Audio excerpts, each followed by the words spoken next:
Welcome friends. आज आपण class 6चा जो आपला 4th चॅप्टर आहे डायव्हर्सिटी इन लिव्हिंग ऑर्गॅनिझम्स याचा एक्सरसाइज बघणार आहोत. या चॅप्टरमध्ये आपण काय बघितलं तर डायव्हर्सिटी म्हणजेच काय, विविधता.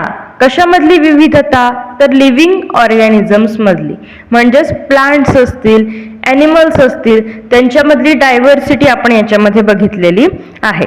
आता याचं एक्सरसाइज आपण बघूया. बघा, यातला फर्स्ट क्वेश्चन आहे match the following correctly. Match the pairs सारखा आहे. ग्रुप ए आणि ग्रुप बी तुम्हाला दिलेला आहे. बघा, ग्रुप ए मध्ये काय काय दिलंय. पहिल्यांदा आहे ॲक्वॅटिक, नंतर आहे लिव्हिंग इन मडी वेटलँड्स, त्याच्यानंतर ॲम्फिबियन आणि floating on the surface of water. म्हणजे काय, ॲक्वॅटिक. आता तुम्हाला लक्षात आलं असेल, साधारण ग्रुप ए मध्ये हॅबिटॅट दिलेले आहेत. हॅबिटॅट म्हणजेच काय, त्या प्राण्यांचं राहण्याचं ठिकाण असेल ते दिलेलं आहे. बघा, ॲक्वॅटिक म्हणजे पाण्यात राहणे. लिव्हिंग इन मडी वेटलँड्स म्हणजे काय, पाणथळ जमीन असेल, चिखलमय, अशामध्ये राहणारे काही प्राणी असतात. त्याच्यानंतर ॲम्फिबियन म्हणजे काय, असे प्राणी जे पाण्यात सुद्धा राहू शकतात आणि जमिनीवर सुद्धा राहू शकतात. आणि लास्ट आहे floating on the surface of water, म्हणजे पाण्यावरती पोहणारे साधारण असे प्राणी सुद्धा आहेत. मग ग्रुप बी मध्ये काही प्राण्यांची नावं दिलीत. फ्रॉग आहे, स्वान आहे, वाईल्ड बफेलो आणि फिश. आता जोड्या लावूयात. बघा, खाली मी आन्सर्स लिहिलेले आहेत. पहिलं ॲक्वॅटिक, पाण्यात कोण राहतं यातलं तर फिश, बरोबर आहे, तो पाण्यातच राहतो, मासा. त्याच्यानंतर लिव्हिंग इन मडी वेटलँड्स म्हणजे चिखलमय अशा पाणथळ जमिनीमध्ये कोण असतं तर वाईल्ड बफेलो. Wild buffalo. ॲम्फिबियन म्हणजे असा प्राणी की जो जमिनीवरही राहू शकतो आणि पाण्यातही राहू शकतो. कोण आहे, फ्रॉग म्हणजे बेडूक. आणि लास्ट आहे floating on the surface of water, पाण्यावरती पोहणारा आहे, स्वान म्हणजे हंस. ठीक आहे, हे आपण मॅच द पेअर्स केलं. नेक्स्ट क्वेश्चन बघा. Question number 2, find the odd one out and give reason for the same. तुम्हाला काय करायचंय, गटात न बसणारा शब्द काढायचा आहे बाहेर आणि त्याचं रिझन पण सांगायचं आहे. मग बघूयात. पहिलं बघा काय दिलंय. फर्स्ट आहे काऊ, हॉर्स, गोट आणि फिश हे दिलेत.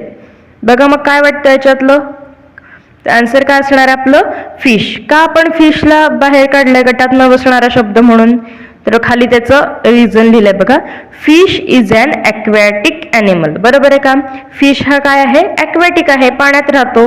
While cow, horse, goat are land animals or terrestrial animals. म्हणजे काय, बाकीचे जे आहेत, काऊ असेल, हॉर्स असेल, गोट असेल, हे काय आहेत, टेरेस्ट्रियल ॲनिमल्स आहेत. म्हणजे ते फक्त जमिनीवरती राहतात. भूचर आपण त्यांना म्हणतो.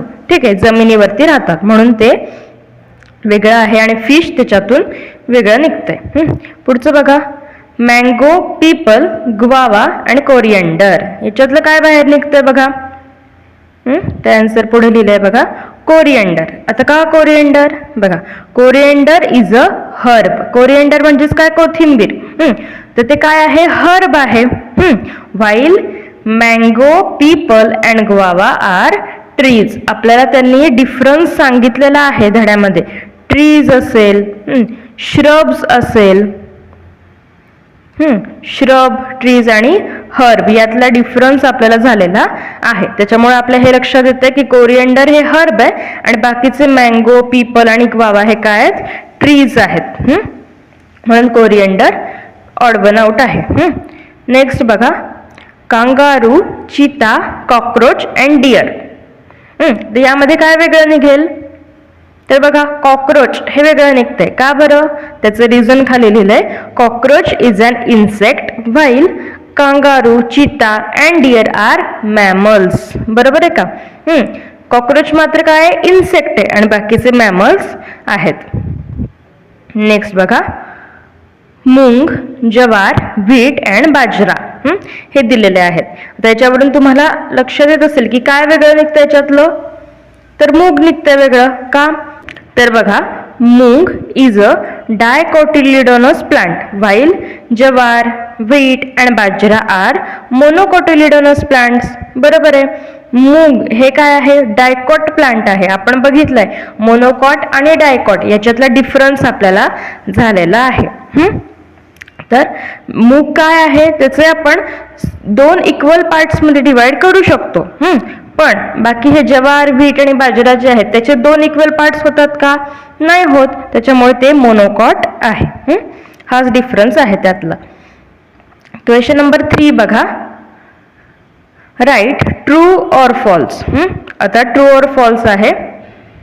त्यातलं पहिलं बघा. Henna that is mehndi is a type of shrub. काय म्हटलं त्यांनी? हिना हे एक श्रबचा टाईप आहे. बरोबर आहे का? येस, ट्रू आहे हे. म्हणून आपण ट्रू लिहिणार. नेक्स्ट बघा. Trees with tap roots collapse easily in a light storm.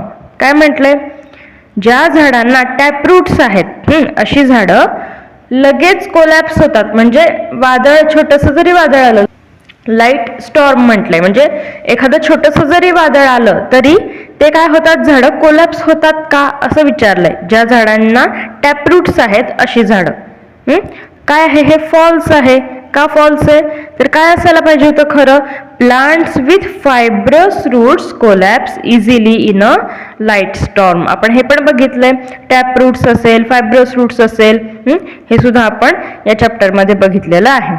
Next बघा. Mango trees do not bear flowers असं स्टेटमेंट त्यांनी दिलंय. मँगो ट्रीजला फ्लॉवर्स येत नाहीत का? फॉल्स आहे. कारण mango trees bear flowers and mango fruits develop from these flowers. आपल्या पुस्तकात सुद्धा सांगितलंय की मँगो ट्रीजना फ्लॉवर्स येतात आणि त्या फ्लॉवर्स पासूनच पुढे काय तयार होतं? फ्रूट तयार होतं. त्याच्यामुळे हे फॉल्स आहे. नेक्स्ट बघा. काय म्हटलंय? Polar bears lives in the desert. Polar bear desert वाळवंटात राहतात का? नाही, फॉल्स. एकदम ऑपोजिट सांगितलं त्यांनी. Polar bears live in the snowy region. जिथे बर्फ आहे, बर्फाळ प्रदेशात ते राहतात. नेक्स्ट बघा. Some species of snakes are amphibians. आता स्नेक म्हणजे सापांचे जे काही जाती आहेत, स्पेसीज म्हणजे काही जाती, प्रजाती ज्या आहेत त्या ॲम्फिबियन्स आहेत का? म्हणजे काही पाण्यात राहतात आणि काही लँडवर राहतात असं आहे का? तर फॉल्स आहे. कारण बघा स्नेक्स आर रेप्टाइल्स. बरोबर आहे. स्नेक्स काय आहेत? रेप्टाइल्स आहेत, सरपटणारे प्राणी आहेत ते. And not amphibians. ते ॲम्फिबियन्स आहेत का? नाही. Even water snakes are amphibians. असे काही आहेत स्नेक्स की जे ॲम्फिबियन्स आहेत. Because they can not breathe in water, they have to come to surface of the water to breathe. पण त्यांना पाण्यात श्वास घेता येत नाही, त्याच्यामुळे त्यांना सरफेसवरती यावंच लागतं श्वास घेण्यासाठी. जरी काही वॉटरमध्ये असले तरी त्यांना तिथे श्वास घेता येत नाही. क्वेश्चन नंबर 3 झालाय. आता 4th बघा. Observe the relationship in the first pair and complete the second pair. आता काय रिलेशन आहे पहिल्या पेअरमध्ये ते बघायचं आणि सेकंड पेअर कम्प्लीट करायचे. फर्स्ट बघा. Living on branches of trees. झाडांच्या फांद्यावर राहतो. कोण? त्यांनी दिलंय मंकी, माकड झाडांच्या फांद्यावर राहतो. बरोबर आहे. आता पुढे दिलंय लिव्हिंग अंडरग्राऊंड. म्हणजे अंडरग्राऊंड कोण राहतो? मग काही लिहू शकतो तुम्ही. माईस म्हणजे रॅट असेल किंवा रॅबिट, उंदीर किंवा ससा यापैकी काही लिहू शकता. बेळ करून राहतात ना ते, त्याच्यामुळे तुम्ही लिहू शकता. नेक्स्ट बघा. Living on dry lands. कोण राहतं? ड्राय लँड्स, कोरड्या अगदी जमिनीवरती राहतो. हॉर्स आहे. त्याच्यानंतर लिव्हिंग इन केव्ज. केव्ज म्हणजे गुहा. गुहेमध्ये कोण राहतं? टायगर असेल, लायन असेल, हे गुहेमध्ये राहतात. हा झाला आपला क्वेश्चन नंबर 4th. आता क्वेश्चन नंबर 5th बघूया. बघा क्वेश्चन आहे. Look at the following pictures carefully. What information do you understand about these plants? Note down all points in your notebook. आता काय सांगितलंय बघा, हे दोन तुम्हाला चित्र दिसत आहेत प्लांट्सची. हे ऑब्झर्व करायला सांगितलेत तुम्हाला आणि याच्यामधून काय इन्फॉर्मेशन तुम्हाला मिळतीये हे तुम्हाला लिहायचंय. आता बघा, तुम्हाला या चॅप्टरमध्ये टॅप रूट आणि फायब्रस रूट यातला पण डिफरन्स त्यांनी सांगितलेला आहे. मग जर तुम्ही पहिलं चित्र बघितलं तर हे कशाचं दिसतंय तुम्हाला? टॅप रूटचं दिसतंय, बरोबर आहे. आणि आपण हे बघितलंय की टॅप रूट, ज्या प्लांट्सला टॅप रूट्स असतात त्याचे जे लिव्ज आहेत त्यांचं व्हेनेशन कसं असतं तर रेटिक्युलेट व्हेनेशन असतं. दोन टाइप्सचे व्हेनेशन आपण शिकलोय, रेटिक्युलेट व्हेनेशन आणि पॅरलल व्हेनेशन, बरोबर आहे. मग जर टॅपरूट्स असतील तर ते कुठलं व्हेनेशन आहे? रेटिक्युलेट व्हेनेशन आहे. आणि हे मग प्लांट डायकॉट असेल की मोनोकॉट असेल हेही सांगता येईल आपल्याला, बरोबर आहे. हे प्लांट असणार आहे डायकॉट, ठीक आहे. मग याच्याच ऑपोजिट इकडे असणार आहे. हे नेक्स्ट दुसरं जे चित्र दिलंय ते बघा, कसे याचे रूट्स आहेत? हे फायब्रस रूट्स आहेत, फायब्रस रूट्स. आणि याचे मग लिव्स कसं असणार आहे व्हेनेशन? त्यांचं पॅरलल व्हेनेशन असेल. आणि हे जे प्लांट आहे ते मोनोकॉट असणार आहे, ठीक आहे. मग तेच लिहायचं आपल्याला. बघा नेक्स्ट मी लिहिलंय, हा क्वेश्चन लिहिलाय आणि पहिला पॉइंट बघा, the first picture shows a plant with a taproot, बरोबर आहे. पहिल्या पिक्चर मध्ये जे प्लांट आहे टॅपरूट आहेत त्याच्यामध्ये. This plant has leaves with reticulate venation, त्यांचं व्हेनेशन कसं असेल? रेटिक्युलेट असणार आहे. This means that it is a dicotyledonous plants, म्हणजेच डायकॉट प्लांट ते आहे. नेक्स्ट बघा, the second picture shows a plant with fibrous roots. This plant has leaves with parallel venation, त्यांचं व्हेनेशन हे पॅरलल असणार आहे. The plant in the second picture shows ears of grains, आपल्याला दिसत आहेत grains. This means that it is a monocotyledonous plant, हे monocot plant आहे, हे सुद्धा आपल्याला त्याच्यावरून समजतंय. हा झाला आपला 5th क्वेश्चन. आता 6व्याकडे जाऊया. बघा क्वेश्चन नंबर 6 आहे, which characteristics would be considered to determine if a holy basil plant is a tree, a shrub or a herb? असं विचारलंय तुम्हाला. जर आपल्याला असं विचारलं की होली बॅसिल म्हणजेच काय तर तुळस, तुळसला नाव आहे होली बॅसिल. हे जर हे नक्की ट्री आहे, श्रब आहे की हर्ब आहे हे जर आपल्याला ठरवायचं असेल तर आपण कोणती कॅरेक्टरिस्टिक्स त्याच्यामध्ये बघणार? आता कॅरेक्टरिस्टिक्स म्हणजे लक्षणं, कोणती लक्षणं आपण त्याच्यामध्ये बघणार किंवा विचारात घेणार? तर बघा काय लिहिलं answer, to determine whether the holy basil plant is a tree, a shrub or a herb, we can consider the nature of the stem, branching pattern and height of the plant. आपल्याला जर ते बघायचं असेल की tree आहे, shrub आहे की herb आहे हे जर ठरवायचं असेल तर आपण काय काय विचारात घेणार? बघा, stem, nature of the stem बघणार, ब्रांचिंग पॅटर्न त्याचा बघणार आणि त्याची हाईट ऑफ द प्लांट बघणार. नेक्स्ट बघा, trees have a thick hard woody stem and are usually tall. आता ट्रीज जे आहेत ते युजली टॉल असतात, तसंच त्यांचं जे स्टेम आहे, खोड आहे ते थिक असतं, हार्ड असतं, बरोबर आहे. Their branches arise from the upper part of the main stem, आणि त्यांच्या ब्रांचेस सुद्धा अप्पर पार्ट मेन स्टेमच्या पासून अराइज होतात, बरोबर आहे. तर श्रब जे आहेत ते बघा, श्रबचं कसं असतं, shrubs have many branches arising from near the base of the stem. पण श्रबचं मात्र तसं आहे का? श्रबचं कसं आहे, त्याचे जे ब्रांचेस आहेत, फांद्या ज्या आहेत त्या बेसला जे स्टेम आहे तिथूनच अराइज झालेले असतात. Their stems are not as thick and strong as those of trees. त्यांचे जे स्टेम आहेत, खोड जे आहे श्रबचं, ते एवढं थिक किंवा जाड आणि स्ट्रॉंग सुद्धा नसतं जसं ट्रीजचं असतं. Shrubs are of medium height, आणि त्यांची हाईट सुद्धा कशी असते? मीडियम असते, काही खूप उंचही नसतं ते.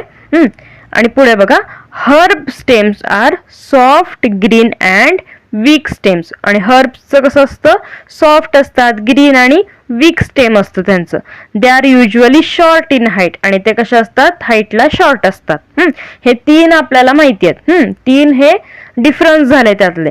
मग बेस्ड ऑन धीस कॅरेक्टरिस्टिक, जर आपण हे कॅरेक्टरिस्टिक्स बघितले होली बॅसिल मध्ये, तर काय दिसलं आपल्याला, the holy basil plant is classified as shrub. ते श्रब आहे, म्हणजे मीडियम आहे हाईटला, आणि त्याचं स्टेम काही थिक नाहीये, स्ट्रॉंग नाहीये, ट्रीज एवढं. ठीक आहे. नेक्स्ट बघा, क्वेश्चन नंबर 7 बघा. Explain the difference between monocotyledonous that is monocot and dicotyledonous that is dicot plants. Difference आपल्याला विचारलाय, महत्वाचा प्रश्न आहे बघा. The seeds of monocotyledonous plants contain 1 cotyledon. बरोबर आहे. मोनोकोटिलिडॉन जे प्लांट्स आहेत त्याच्या सीड्स मध्ये ओनली 1 कोटिलिडॉन असतं, म्हणजे एकच बीजपत्र असतं. तसं the seeds of dicotyledonous plant मध्ये किती असणार, कंटेन 2 कोटिलिडॉन्स, 2 बीजपत्र असणार आहेत. नेक्स्ट बघा, monocotyledonous plants have fibrous roots. यांचे रूट्स कसे असतात, फायब्रस असतात. आणि त्याच्या opposite dicotyledonous plants have tap roots. त्यांचे टॅप रूट्स असणार डायकॉट प्लांट्सचे. The leaves of monocotyledonous plants show parallel venation. बरोबर आहे, मोनोकॉटचं व्हेनेशन पॅरेलल असतं त्यांच्या लीव्सचं. आणि the leaves of dicotyledonous plant show reticulate venation. Example बघा मोनोकॉटची, राईस, व्हीट अँड बनाना. आणि डायकॉटचे काय examples, sunflower, mango and neem. Next बघा, question number 8. What is the habitat of a duck and why. Duck म्हणजे बदक, बदकाचं हॅबिटॅट म्हणजे डकचं habitat विचारलंय बघा. आणि ते तसं का आहे असं विचारलंय. The habitat of a duck is aquatic habitat that is water. आपल्याला माहिती आहे बदक कुठे असतं, डक पाण्यात असतं, त्याच्यामुळे त्याचं ॲक्वॅटिक हॅबिटेट आहे. कुठे राहतं ते पाण्यात. As a water bird it can easily swim in water. ते पाण्यावर पोहू शकतं. ठीक आहे. A duck has webbed feet which help it to swim easily. आता बदक जर तुम्ही बघितलं तर बदकाचे जे पाय असतात ते जाळीदार असतात, वेब्ड असतात, त्याच्यामुळे त्याला तिथे इझिली पोहता येतं. Its feathers are. त्याचे जे फिदर्स म्हणजे जी पिसं आहेत, पंख जे आहेत ते are oily and waterproof. Oily आहेत म्हणजे वॉटरप्रूफ आहेत, त्याच्यामुळे so they do not absorb water. ते वॉटर ॲब्सॉर्ब करतच नाहीत. And its body remains dry. म्हणजे जरी ते पाण्यातच पोहत असले तरी त्यांचे जे फिदर्स आहेत ते ऑइली असल्यामुळे ते ओले होत नाहीत. This allows duck to stay in the water for long time. त्याच्यामुळे ते जास्त वेळ पाण्यात राहू शकतात. It searches for its food such as small fish and aquatic plants mainly in the water. काय करतात ते त्यांचं अन्न शोधतात पाण्यामध्ये. जसं की काही छोटे मासे असतील ते खातात, किंवा काही ॲक्वॅटिक प्लांट्स जे वॉटरमधले आहेत ते सुद्धा खातात. Although a duck lives in water it does not use the dissolved oxygen in water. जरी ते पाण्यात राहत असले तरी माशांसारखं ते पाण्यातला डिझॉल्व्ह झालेला ऑक्सिजन घेत नाहीत. फॉर ब्रीदिंगसाठी ते पाण्यातलं ऑक्सिजन घेत नाहीत. It breathes atmospheric oxygen through its nostrils and respire with the help of lungs. Duck काय करतात, जी हवा आहे ॲटमॉस्फिअर मधली, जो ऑक्सिजन आहे तो इनहेल करतात आणि त्यांच्या लंग्स थ्रू त्यांचं रेस्पायरेशन होतं. ठीक आहे. नेक्स्ट बघा क्वेश्चन नंबर 9 लास्टचा. Observe any 5 animals in your surroundings and their habitat. आता काय करायचंय, 5 ॲनिमल्स तुम्हाला घ्यायचे आणि त्यांचं हॅबिटॅट तुम्हाला सांगायचं आहे, म्हणजे त्यांचं राहण्याचं ठिकाण म्हणूयात आपण. ते सांगायला सांगितलंय. बघा डॉग घेतला आहे पहिलं. डॉग कसा आहे, टेरेस्ट्रियल हॅबिटॅट आहे. बरोबर आहे, म्हणजे लिव्स ऑन लँड, जमिनीवर राहतो. त्याच्यानंतर क्रो, कावळा. बघा एरियल हॅबिटॅट. बरोबर आहे, हवेत असतो की नाही, aerial. Flies in air and perches on trees. झाडावरती बसतो आणि हवेमध्ये उडतो. फ्रॉग बघा, फ्रॉगचं ॲम्फिबियस हॅबिटॅट. बरोबर आहे, ॲम्फिबियन आहे की नाही फ्रॉग. का? कारण lives both on land and in water. लँडमध्ये पण लँडवर पण राहतो, पाण्यातही राहतो. नेक्स्ट बघा, fish aquatic habitat. Lives in water, फक्त तो पाण्यातच राहू शकतो, त्याच्यामुळे ॲक्वॅटिक हॅबिटॅट त्याचं आहे. आणि अर्थवर्म अंडरग्राउंड और सॉइल हॅबिटॅट. आता अर्थवर्म म्हणजे काय, तर गांडूळ. त्याचं अंडरग्राउंड म्हणजे सॉइलच्या खाली, जमिनीखाली राहतो तो. Lives inside moist soil. जी ओलसर जमीन असते की नाही, मॉइश्चर ज्या जमिनीमध्ये आहे, ओलावा असलेली जमीन, त्याच्यामध्ये अर्थवर्म असतं. साधारण 5 घेतलेले आहेत, ज्यांचं वेगवेगळं हॅबिटॅट आहे. असे 5 ॲनिमल्स इथे घेतलेले आहेत. ठीक आहे. अशा प्रकारे आज आपण आपला जो 4th चॅप्टर आहे, डायव्हर्सिटी इन लिव्हिंग ऑर्गॅनिझम्स, याचा एक्सरसाइज बघितलेला आहे. त्यातले सगळे क्वेश्चन्स बघितले, त्यांचे आन्सर समजावून घेतलेले आहेत. चला तर पुन्हा भेटूया पुढच्या भागात. थँक्यू.